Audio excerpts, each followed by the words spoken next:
Oke, Assalamualaikum warahmatullahi wabarakatuh. Selamat sore, salam sejahtera untuk kita semuanya.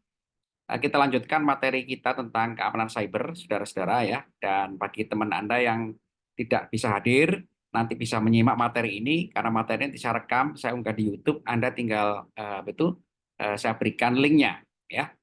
Saudara-saudara, cyber security ini seiring dengan perkembangan teknologi jaringan komputer ya, jadi seiring dengan meluasnya jaringan komputer secara global ya, data terakhir itu menunjukkan dengan kurang lebih hampir 5 miliar pengguna komputer, baik itu pengguna internet, baik itu diakses via komputer maupun juga via smartphone ya. Jadi saudara-saudara, konektivitas secara global ini ada isu yang namanya unauthorized access ya. Jadi kalau semua 5 miliar pengguna itu terhubung satu sama lain ya. Jadi kalau kita di dunia internet ini seperti kita berenang di lautan ya, berenang di lautan informasi.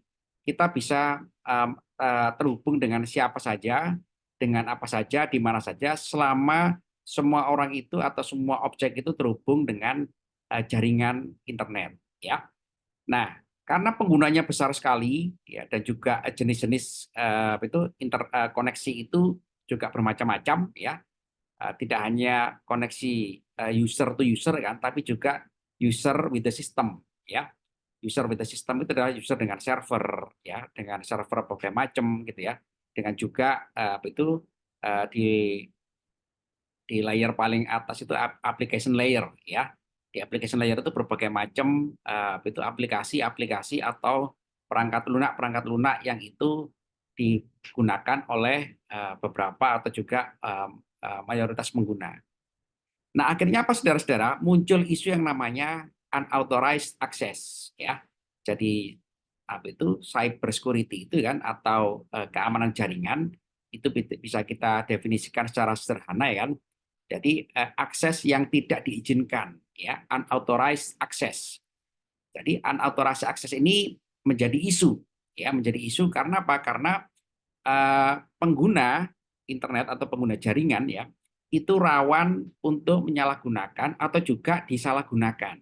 Nah, itulah ya. Nah, ini akhirnya dengan adanya isu masalah seperti ini saudara-saudara, akhirnya keamanan itu menjadi suatu bisnis tersendiri ya. Jadi di dalam teknologi informasi ya, unauthorized access itu akhirnya menjadi bisnis yang sangat-sangat menjanjikan. Ya, kenapa? Karena setiap orang itu punya kepentingan menjaga informasinya, menjaga kerahasiaannya, menjaga autorisasinya, ya, menjaga sistemnya, menjaga layanannya, ya, menjaga layanannya karena software-software atau aplikasi-aplikasi itu kan semuanya merupakan pelayanan publik, ya. Software yang kita gunakan ini banyak sekali yang itu merupakan pelayanan publik, ya. Kita menggunakan aplikasi A, B, C dan D ya, itu dijaga oleh providernya atau dijaga oleh developernya agar pelayanannya tidak terganggu. Nah, pelayanan-pelayanan tidak terganggu ini ya mensyaratkan harus adanya suatu sistem yang namanya cyber security ya. Tidak mungkin misalkan Anda menggunakan pelayanan e-commerce ya, aplikasi-aplikasi itu yang terkait dengan e-bisnis ya. Kita menggunakan transaksi ya, di situ melibatkan itu aplikasi dari pihak developer ya atau juga provider ya. Kemudian juga kita di situ memiliki suatu proses bisnis ya atau itu proses transfer kekayaan ya yang itu perlu dijaga dan dipastikan berjalan ya sesuai dengan tujuan daripada aplikasi itu dibuat ya. Misalkan aplikasi perbankan ya, aplikasi-aplikasi perbankan ya yang Anda gunakan itu semuanya dipastikan nomor satu pelayanannya tidak terganggu ya. Nah, pelayanan tidak terganggu itu kan bisnis ya. Nah, siapa yang bisa memastikan pelayanan ini tidak terganggu? Ya, tentu harus ada yang namanya sistem pendukung. Ya, sistem pendukung yang memastikan bahwa sistem itu steril, ya, sistem itu aman. Ya, aman dari penyalahgunaan orang, ya, aman dari akses-akses yang tidak diinginkan, ya. Karena di situ ada data-data yang sifatnya adalah personal, privasi, organisasional, data-data yang tidak bisa ditampilkan secara publik ya atau secara umum. Nah, saudara-saudara, berlatar belakang yang saya sampaikan tadi itu akhirnya apa? Bisnis keamanan cyber ini menjanjikan ya. Ini salah satu contoh perusahaan cyber ya, valuasi asetnya itu semakin meningkat dari tahun ke tahun ya. Jadi ibaratnya ini adalah bisa kita katakan bisnis keamanan digital ya, bisnis keamanan cyber. Bisnis keamanan cyber ini menjanjikan dan tidak pernah mengalami tren penurunan. Anda bisa lihat di sini ya, betul ini perusahaan salah satu perusahaan ya, itu yang dihitung ya dari tahun 2013 sampai tahun kemarin. Itu meningkat terus trennya ya. Meningkat terus ya kan data pendapatannya ya, pendapatan dari dia menjanjikan bukan memprovide ya, bukan menjanjikan ya, memprovide atau menyediakan layanan untuk memastikan pelanggannya itu baik secara sistem, secara database, secara teknologi informasi secure ya, aman seperti itu ya. Jadi bisnis cyber security ini saudara-saudara di masa-masa sekarang dan di masa-masa yang akan datang itu juga akan semakin meningkat ya. Nah, seperti kita ketahui bahwa pengguna internet itu jumlahnya 5 miliar. 5 miliar itu belum termasuk terhitung nanti IoT, Internet of Things, ya. Nah, Internet of Things ini kan benda-benda atau objek di luar jaringan komputer yang bukan berupa manusia, ya. Dia bisa objek benda, ya, bisa juga merupakan aset-aset perusahaan, ya. Misalkan teknologi smart farming, ya. Smart farming itu misalkan peternak sapi modern, ya. Peternak sapi modern itu semua sapinya itu diberikan identity, ya, diberikan digital identity. Nah, digital identity-nya ini dihubungkan dengan IoT ya. Jadi misalkan Anda kalau pernah melihat smart farming teknologi ya yang menggunakan konsep IoT ya, semua aset-asetnya perusahaan smart farming teknologi ini menjadi objek ya, menjadi objek di dalam IoT. Sehingga apa saudara-saudara? Kalau misalkan sapinya itu dicuri ya secara teknologi informasi, nah itu kan merugikan. Nah, itu akhirnya apa saudara-saudara? Akhirnya salah satu contoh tadi ya, objek-objek yang terhubung dengan IoT tadi itu kan, itu bisa doubling berkali-kali lipat dibandingkan dengan jumlah manusia di muka bumi ini. Ya, seperti kita ketahui data terakhir itu jumlah manusia di muka bumi itu 7 miliar, ya, 7 miliar manusia, ya, yang sudah terkoneksi dengan internet sekitar 5 miliar, ya, hampir mendekati itu 75%, ya. Jadi kalau misalkan IoT tadi itu diterapkan di seluruh seluruh masyarakat ya, akhirnya benda-benda di luar manusia, di luar jaringan masuk ke dalam jaringan komputer. Nah, benda-benda ini ya sebagai contoh tadi kan smart farming technology ya, itu juga itu perlu mendapatkan namanya proteksi ya, proteksi. Nah, inilah saudara-saudara peluang cyber security itu di masa-masa yang akan datang tetap menjanjikan. Ya, tetap menjadi peluang bisnis karena apa? Karena banyak itu perusahaan digital ya, banyak institusi, kelembagaan baik swasta maupun juga pemerintah ya, ataupun juga pribadi ya, atau juga developer-developer software yang mengkhususkan untuk menyediakan yang namanya cyber security ya, keamanan jaringan yang itu terhubung secara global ya. Jadi latar belakang ini saudara-saudara ya, cyber security itu menjadi peluang bisnis tersendiri ya. Jadi kalau misalkan Anda ya lulusan informatika ya, segera mempersiapkan diri ya. Pak, saya mau bekerja di area cyber security. Nah, itu sangat sangat menjanjikan ya. Seperti kita ketahui ya, itu dunia cyber attack itu ya itu nggak pernah berhenti ya. Dunia cyber attack itu tidak akan pernah berhenti. Kenapa ya? Karena memang orang itu ya, bisa dengan mudahnya ya masuk ke sistem orang lain, masuk ke akun orang lain, ya, masuk ke database orang lain, ya, masuk di dalam satu proses itu transaksi itu yang sedang berjalan, ya. Jadi dengan adanya ini saudara-saudara, ya, ini merupakan peluang pekerjaan bagi Anda semuanya, ya. Jadi Anda yang mau lulus, ya kan, itu segera kalau mau kerja di bagian cyber security, segera mendalami cyber security, ya.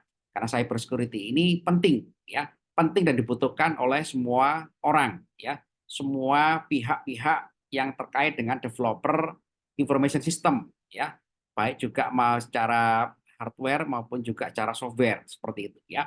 Kemudian juga dibutuhkan oleh organisasi yang terkait dengan kepentingan bisnis, ya. Jadi kalau Anda memiliki itu bekerja pada suatu area perbankan, ya, yang semua sekarang itu terhubung digital, ya, bahkan juga semua proses-proses perbankan itu hampir semuanya sudah berjalan secara online, ya. Harus ada unit khusus yang namanya Cyber Security Department, ya.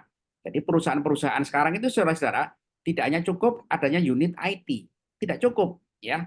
Nanti kalau Anda bekerja di satu perusahaan yang aware masalah ini, ya, IT aja nggak cukup. IT itu dibagi-bagi, ya. Dibagi-bagi kan, ada yang bagian IT network, IT bagian database, IT bagian information system, ya. Ada yang bagian IT management, ada yang paling penting adalah dipastikan ada unit atau departemen yang namanya adalah cyber security, ya. Jadi nggak cukup, ya kan. Kalau zaman dulu kan 30 tahun yang lalu kan semua dengan bangganya kan sudah menerapkan betul jaringan komputer di instansi masing-masing. Itu nggak cukup, ya. Sudah bisa bikin web, database, aplikasi, server, jaringan, itu nggak cukup, ya. Harus ada unit yang mengelola, ya. Akhirnya ada IT manajemen, ya. Kemudian juga ada unit yang sekarang ini sangat lagi dibutuhkan, memastikan bahwa penerapan sistem tadi itu di perusahaan atau di manapun itu secure, ya, secure, aman, ya, aman dari unauthorized access seperti itu, ya. Ntar ini ada yang ngomong, ya. Mana mood ini? Mood mana? Oke, oke, ya. Nah, saudara-saudara, dengan adanya apa itu potensi tadi itu, ya, potensi bahwa cyber security ini menjadi peluang bisnis tersendiri, ya, menjadi kewajiban bagi setiap itu perusahaan, setiap instansi, lembaga, bahkan juga sampai level negara, ya, untuk mengamankan, ya, proses yang dirancang, ya, agar tidak terkena yang namanya dampak cyber attack, ya kan, maka kita harus mempersiapkan, ya, mempersiapkan baik secara keahlian, ya, secara pemahaman, ya, tentang aspek-aspek apa saja yang harus dipelajari, ya, dalam cyber security, kan, dan apa saja yang harus disiapkan, ya kan, dan lebih penting lagi adalah bagaimana cara kita mengelola keamanan itu secure, ya, atau steril, ya. Bukan berarti itu Pak, apakah kalau kita sudah install software yang paling canggih, ya, anti malware, anti spyware itu sudah selesai? Belum, ya. Belum, semua itu belum selesai, ya. Jadi cyber security ini saudara-saudara, ya, bisa kita artikan sebagai collective measure, ya. Jadi ukuran kolektif, ya, ukuran secara menyeluruh, ya. Baik teknologi, proses, ya kan, yang didesain untuk melindungi jaringan komputer, melindungi program, dan melindungi data dari unauthorized access, ya. Dari nomor satu adalah dari akses-akses yang merugikan, ya, dari kerusakan, ya, dari serangan. Nah, ya. Jadi cyber security ini saudara-saudara, ya, merupakan collective measure, ya, upaya-upaya, ya, secara menyeluruh, secara teknologi, secara proses, ya, secara manajemen, ya, pengelolaan yang dikhususkan untuk melindungi, ya. Melindungi apa saja Pak Ucu? Nomor satu melindungi jaringan, ya, melindungi komputer, personal atau smartphone, ya, melindungi program dan data. Ya, dari apa? Dari unauthorized access nomor satu, ya, kerusakan dan juga attack, ya, seperti itu.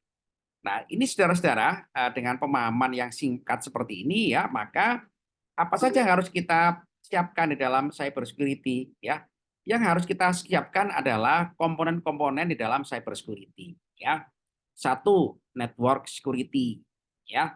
Jadi network security ini, ya kan, merupakan praktik, ya, atau praktis, ya kan, untuk mengamankan jaringan komputer dari penyusup, intruder, ya. Intruder penyusupnya ini bukan maling, copet, itu bukan ya, intruder secara akses ya. Jadi network security ini kan Anda harus pahami gitu kan, teknologi mengenai protokol ya, protokol-protokol ya, betul, cara kerja protokol ya. Karena protokol itu kan merupakan set instruction ya kan, mengenai koneksi hubungan data timbal balik ya. Jadi kalau kita memahami network security kan secara topologi, secara konfigurasi protokol ya kan, maka Anda ya kan otomatis ya kan sudah bisa memahami komponen utama ya. Karena apa? Karena intruder itu masuknya lewat mana? Ya, dia masuk lewat jaringan. Jaringan yang mana? Jaringan itu ada bentuknya topologi ya. Itu ada topologi metropolitan area network ya, ada LAN ya, local area network ya, ada one wide area network ya. Kemudian bentuk topologinya kan ada stars, ada tree, ada itu bus ya, ada ring ya, seperti itu ya. Nah, kemudian kalau Anda sudah paham ya kan bahwa topologi jaringan ya, kemudian scalability jaringan ya, kemudian juga protokolnya kan, maka itu adalah modal dasar untuk memahami bagaimana ya data itu keluar masuk dari komputer, dari sistem ya. Jadi kalau Anda paham kan data itu masuk dari mana ya, itu berarti Anda sudah punya bekal untuk memahami network security ya. Nah, apa targetnya intruder ini kan? Targetnya adalah dia berusaha untuk ya kan mentarget ya kan malware ya. Dia berusaha untuk menyerang malware ya. Atau juga menyusupkan malware ya ke dalam satu jaringan ya. Sehingga apa saudara-saudara? Network security ini memastikan dengan Anda itu harus bisa merancang jaringan yang protokolnya ya itu aman dari malware ya. Kemudian application security ya, application security ini sudah di atasnya network layer ya. Jadi harus dipastikan ya security-nya sudah bisa di desain dan juga bisa diterapkan ya secara software, secara device ya, sehingga Anda itu tidak mudah ya kan untuk itu dilakukan unauthorized access ya. Karena application security ini tujuannya adalah untuk melindungi data ya di server ya kan. Di server itu pastikan ya kan di bagian mana Anda menerapkan application security ya. Jadi secara proses ya, sebelum aplikasi itu di launching ya atau diberikan akses kepada pengguna ya kan, itu ada namanya bagian atau proses yang namanya adalah application security ya. Kemudian di bagian data ya itu diterapkan namanya information security ya. Nah, information security ini adalah pembatasan akses ya. Pembatasan akses ini harus dibuat suatu prosedur ya. Suatu prosedur ya kan agar ya kan tidak eh, gini, data itu saudara-saudara kenapa harus diatur aksesnya ya, mana yang personal, mana yang data itu diakses oleh unit ini, unit A, B, C, dan D. Tidak semua data itu diberikan akses yang sama. Ya, data itu harus diakses oleh orang yang berkepentingan dan memang orang itu diberikan akses. Ya, karena data itu misalkan data transaksi perbankan. Ya, kalau kemarin kan kejadian ya, ada itu rekeningnya satu bank ya kan, rekening orang tiba-tiba hilang nol. Itu kan berarti apa? Berarti information security-nya nggak berjalan, ya. Kenapa kok tiba-tiba rekening di bank nol? Nah, berarti kan ada yang ubah, ada yang masuk, ya. Masuknya dari mana? Masuknya pertama dari network security dulu, ya. Dia masuk ke jaringannya dulu, ya. Setelah masuk jaringan, dia jebol application security. Security jebol, application security jebol, baru ke information security. Ya sudah dia merubah di situ, ya. Jadi information security ini prinsipnya adalah protect integrity and privacy of data, ya. Jadi data itu harus diterapkan integrity dan privacy, ya. Baik itu secara fisik, ya. Jadi kalau Anda itu misalkan punya cloud, ya, maka harus diterapkan siapa saja bisa mengakses data di cloud. Ya, siapa saja boleh mengakses data itu di server. Nah, gitu ya. Jadi information security ini menyiratkan ya kan tidak hanya aspek secara akses, tapi juga secara prosedur manual ya. Termasuk satpamnya, ya, termasuk siapa aja ya kan, termasuk OB-nya gitu kan. Kalau kita sering lihat di film-film ya, bagaimana ruangan database ya kan, suatu perusahaan ya kan itu berlapis-lapis keamanan fisiknya. Ya, termasuk itu data storage-nya Google atau Microsoft ya. Data storage-nya Google atau Microsoft ini gitu kan, data kita ya itu ditanam di bawah laut, ya ditanam bawah laut ya kan, dan kita nggak tahu di laut mana ya kan. Ya, jadi kalau Anda mancing di laut dengan tiba-tiba kail Anda nyangkut ya kan, itu nggak bisa diangkat, itu server mungkin ya, atau server data storage-nya Google seperti itu ya. Jadi saudara-saudara ya kan, itulah salah satu itu komponen di dalam cyber security ya. Kemudian adalah 4, 5, 6 ini pengelolaannya ya, manajemen security ya, operational security, disaster recovery, and business continuity ya, and user education. Ini sudah manajemen security-nya. Pak, kalau kita sudah punya teknologinya, sudah punya skill-nya, apa itu sudah cukup aman? Belum ya. Harus ada yang namanya pengelolaan cyber security ya, operational security ya, proses decision ya, handling data gitu kan. Nah, itu sangat penting, harus diterapkan ya. Rata-rata yang 456 ini kan itu sudah menjadi standar ya, menjadi standar, menjadi sertifikasi ya. Jadi kalau Anda ya kan, Anda itu dengan otodidak ya, dengan belajar kuliah dengan otodidak itu bisa 1, 2, 3 ini ya. Atau juga keempat itu juga bisa dengan kuliah manajemen keamanan jaringan ya, bisa. Tapi lebih bagus lagi adalah 4, 5, 6 ini dilakukan namanya sertifikasi ya, sertifikasi keahlian bahwa Anda menguasai pengelolaan cyber security. Nah, penting. Jadi 1, 2, 3 itu saya yakin Anda bisa ya, Anda bisa membuat satu sistem keamanan ya, menerapkan aplikasi keamanan ya, menerapkan prosedur information security itu pasti bisa ya.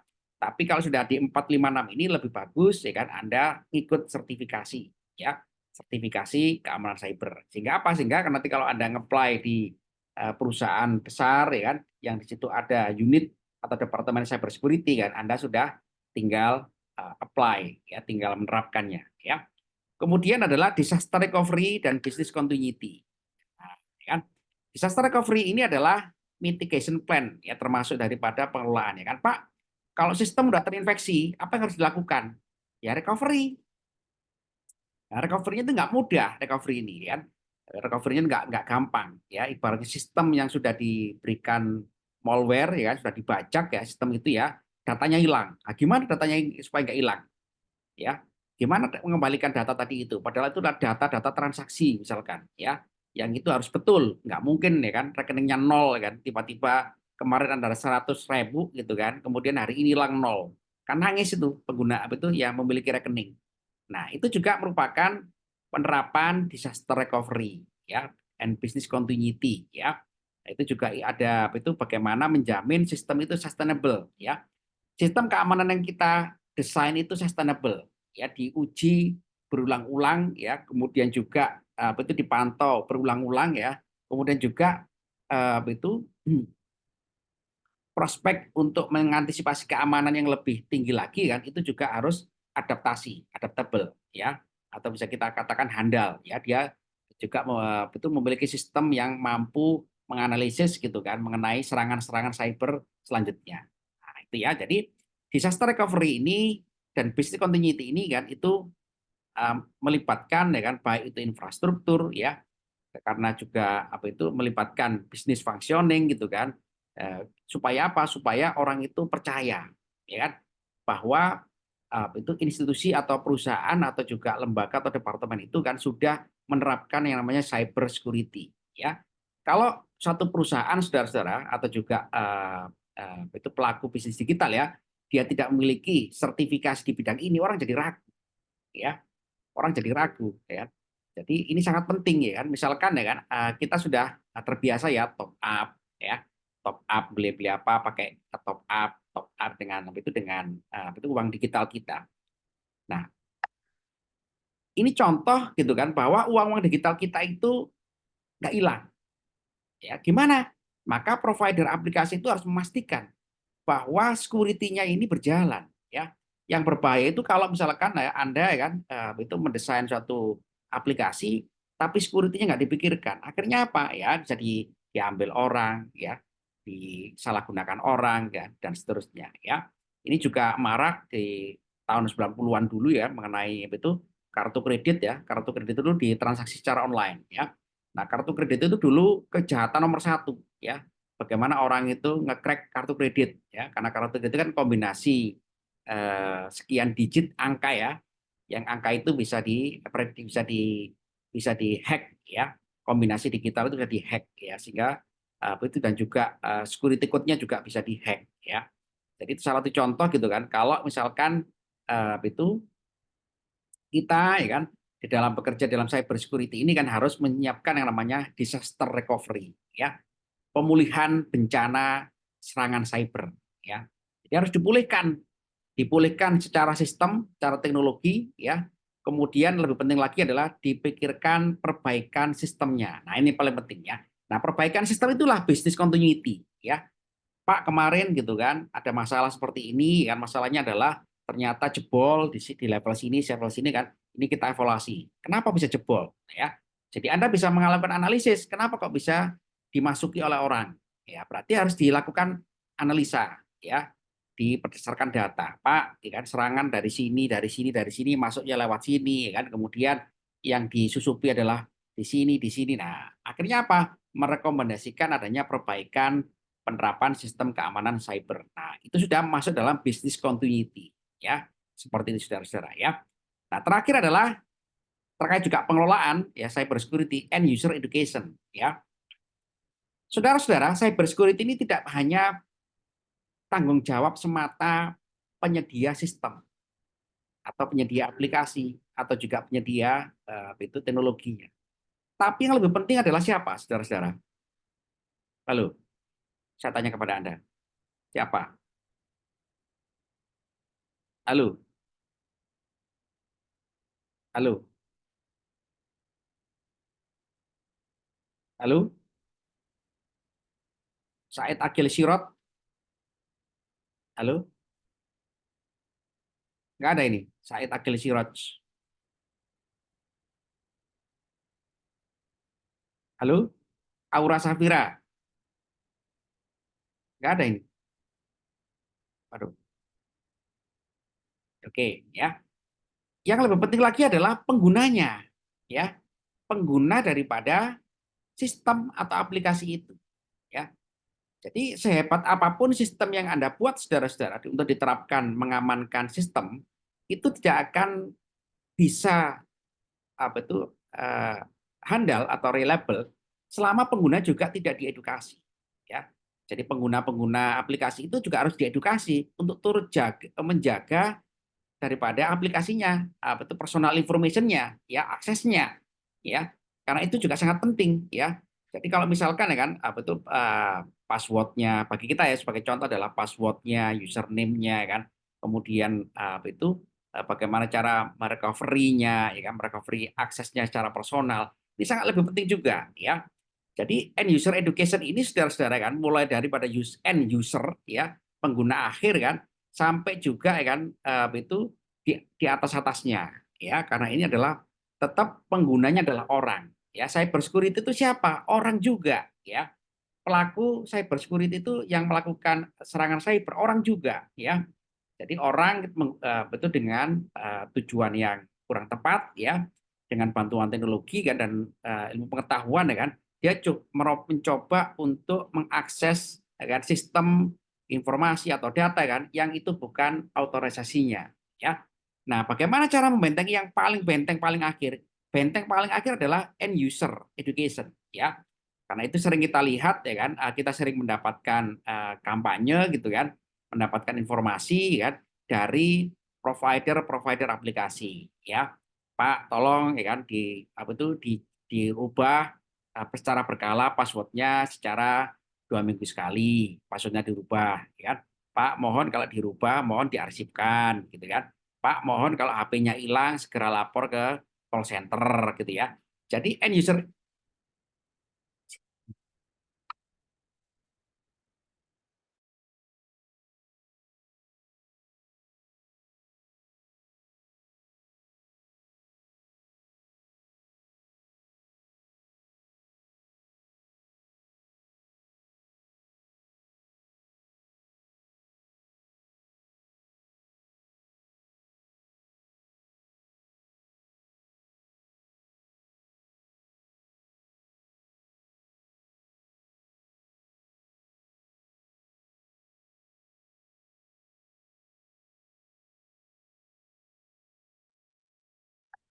Ya, mau izin kita lanjutkan, saudara-saudara ya. Jadi end user education ini kan juga merupakan bagian daripada pengelolaan cyber security ya.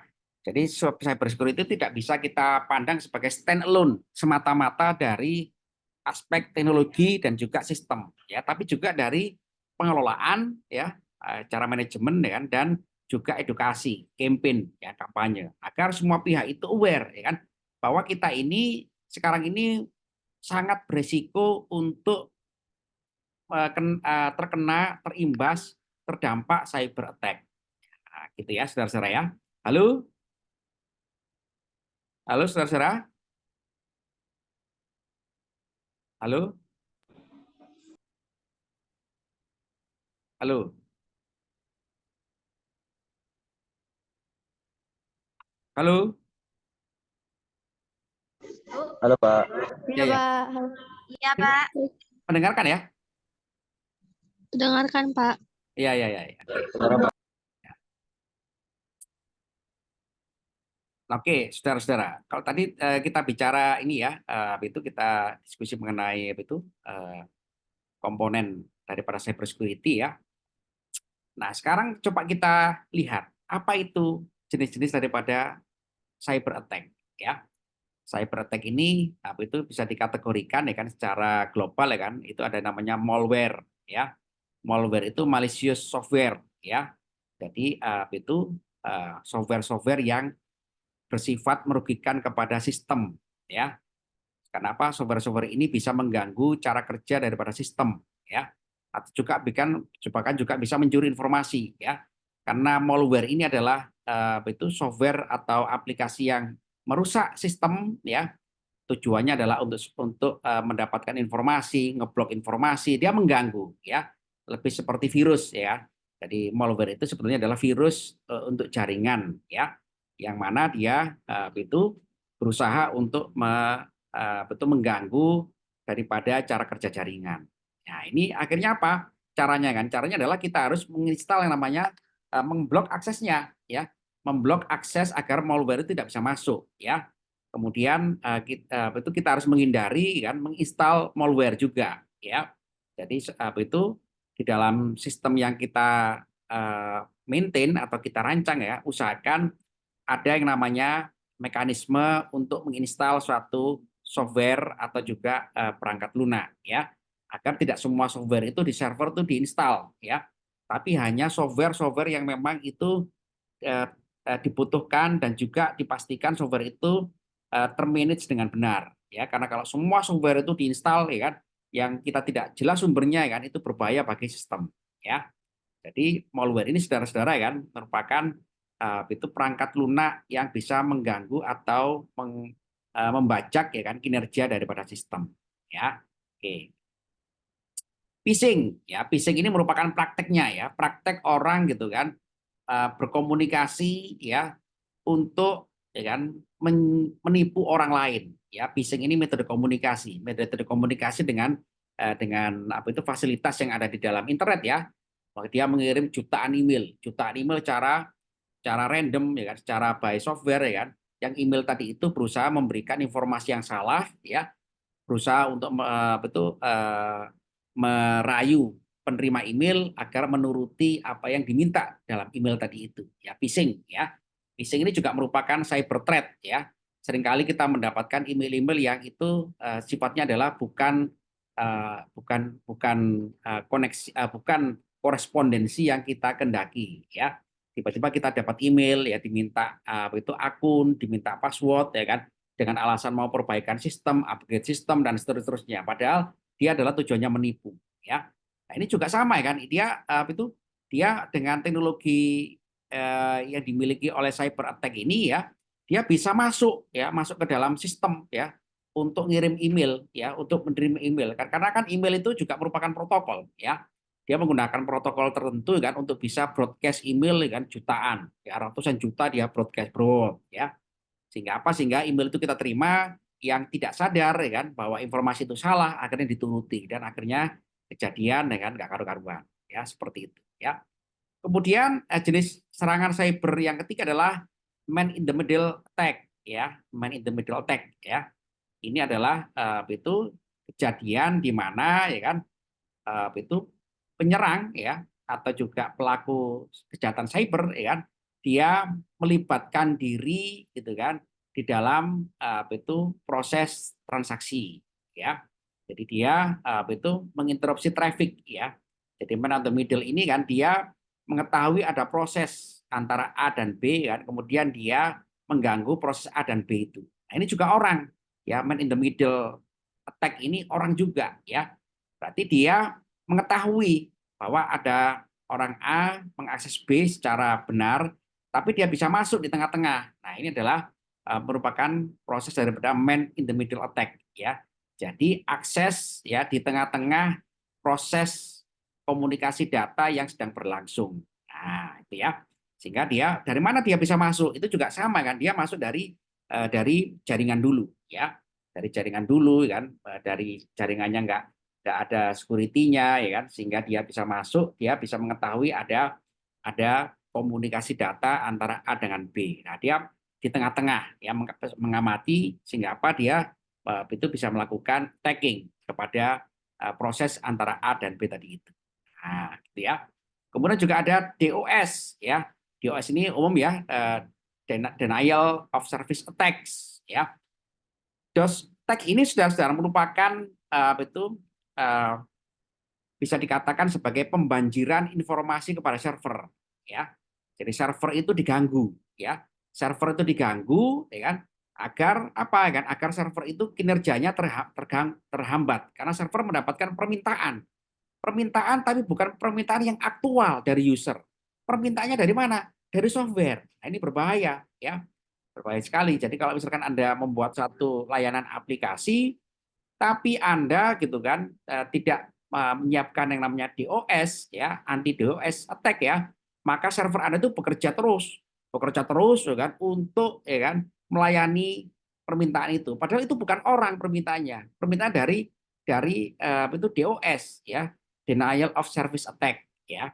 Jadi pembanjiran ya informasi ya atau request kepada server atau jaringan. Sehingga apa? Sehingga jaringan tadi itu yang seharusnya melayani orang yang benar ya kan, dia kehabisan bandwidth, kehabisan resource ya kan, sehingga bisa berakibat kepada itu servernya bisa down ya atau juga bisa terganggu ya. SQL injection ya. Jadi SQL injection ini adalah itu program-program yang berbahaya pada server ya kan, menggunakan bahasa SQL ya. Ini tujuannya adalah untuk itu mengganggu database ya SQL ini ya. Jadi dia itu memberikan ya kan pemrograman yang berbahaya seperti virus ya. Seperti virus gitu kan itu melalui menggunakan SQL ya, structure query language ya, seperti itu ya. Jadi ini lebih mengarah kepada database ya. Kemudian zero day exploit ya. Jadi zero day exploit ini ya itu adalah merupakan pembajakan ya, pembajakan yang itu sifatnya adalah itu jika suatu jaringan ya kan itu memiliki suatu kerentanan ya, maka dia mengetahui kerentanan itu, mengetahui kelemahan daripada web atau sistem ya kan, kemudian dia membajak di web tadi itu, dia ngumumkan bahwa web ini ya ada kelemahannya ya, zero day exploit ya. Jadi zero day exploit ini saudara-saudara merupakan ancaman secara terbuka ya, ancaman secara open ya, ancaman secara transparan yang diumumkan kepada publik ya. Tujuannya macam-macam ya kan, agar dia mendapatkan itu fee ya, mendapatkan katakanlah juga keuntungan ya.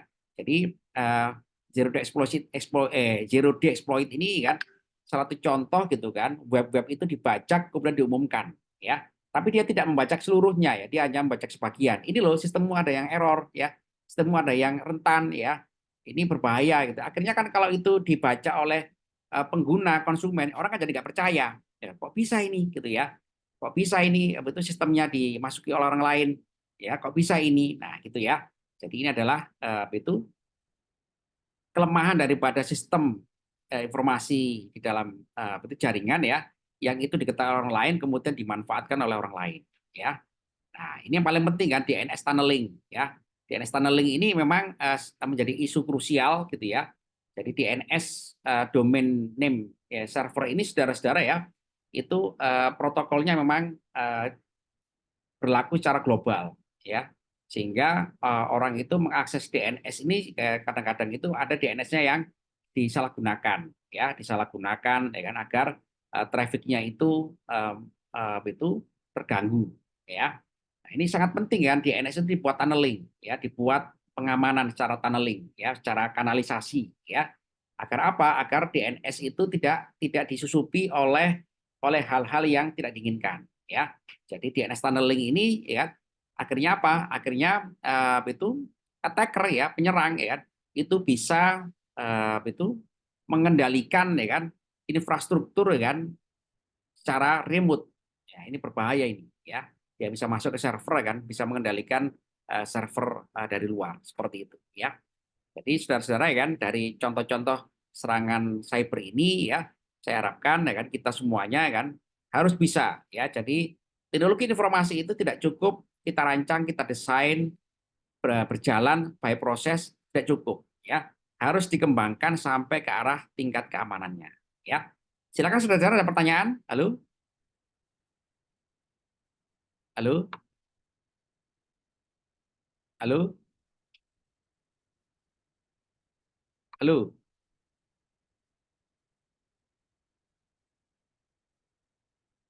Halo? Ya, Pak. Ya. Ya oke. Kalau gitu minggu depan saya lanjutkan saudara-saudara ya. By Zoom juga ya. Jadi ini karena itu Baik, Pak. ya, Anda siap-siap aja ya kan. Nanti kemudian kita persiapan untuk UTS ya. Karena banyak hal yang mau kita bahas ya kan mengenai setelah kelanjutan dari jenis-jenis serangan cyber, maka kita lanjutkan ya kan bagaimana antisipasinya dari serangan-serangan tadi itu ya. Cukup saudara-saudara ya. Baik, Sementara dulu ya. Halo. Ya, Pak. Oke ya. Oke, absen ya sudah beres ya. Jadi itu Anda nggak perlu repot-repot ya. Semua saya diskon dulu ya. Oke, terima kasih atas waktu Anda saudara-saudara ya. Rekaman segera saya kirim ke grup Anda ya. Sekian dari saya, terima kasih. Selamat sore. Assalamualaikum warahmatullahi wabarakatuh.